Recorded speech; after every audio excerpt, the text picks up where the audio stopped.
18년 전 지역 상공계가 주도해 설립한 에어 부산이 현재와 같은 알짜 기업으로 성장한 데는 지역사회의 역할이 컸습니다. 향토 기업으로서 지역사회의 목소리를 외면하고 있지 않은 이유인데요. 대한항공이 통합 LCC를 인천으로 가져갈 경우 지역 홀대가 현실화할 거란 우려가 나오고 있습니다. KNN의 연속 기획보도 김민욱 기자가 소식 전합니다. 부산 지역 자본이 출자하고 부산에 거점을 둔 민간 항공사가 다음 달 출범합니다. 지난 2007년 부산시와 지역 상공계가 주도해 부산국제항공을 설립했습니다. 신공항 건설 여건을 조성하고 일자리 창출을 위해서였습니다.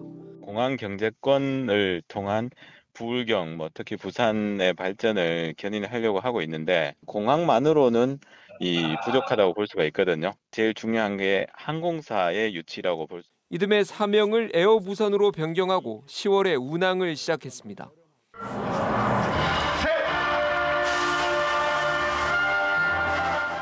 초창기 부산시와 지역기업 14곳의 지분은 50%가 넘습니다. 현재는 부산시와 상공계 지분이 16%로 줄었지만 에어 부산은 출발부터 지역과 함께한 향토 기업입니다. 김해공항에서도 점유율이 에어 부산이 상당히 높고 그러한 점을 봤을 때 이제 가덕도 신공항이 생겼으면은 가장 중추적인 역할을 하는 것이 에어 부산이 될 것이라고 생각을 합니다. 에어 서울은 아시아나가 지분의 100%를, 진에어는 한진칼이 50% 넘게 갖고 있어 같은 LCC라도 출발이 다릅니다. 코로나19로 승객이 급감했을 때는 부산시가 100억 원이 넘는 유상증자에도 참여했습니다. 팬데믹 때는 에어 부산이 힘들 때 우리 부산 시민의 혈세 100억 원을 유상증자로 수여를 해주기도 한 만큼 우리 부산에는 각별한 애정이 있는 에어 부산이거든요. 이 때문에 에어 부산도 사회공헌 활동을 등한시하지 않았고 노선 운항 기준도 지역민 편의에 초점을 뒀습니다. 그렇다면 통합 LCC를 가져가게 될 대한항공이 지역에 해온 공헌 활동은 어떨까? 취재진은 그동안 지역사회를 위해 공헌해온 것이 있냐고 물었는데 저소득층 항공권 지원이라는 단 한 줄을 답변으로 내놨습니다. 지역민을 위해 대한항공은 어떤 항공정책을 펼쳐왔냐고 물었더니 국제선 환승객을 위한 내항기 운항을 해왔다는 답을 보내왔습니다. 환승객을 위한 내항기 운항이야 항공사로서의 당연한 역할, 생색내기조차 민망한 답변입니다.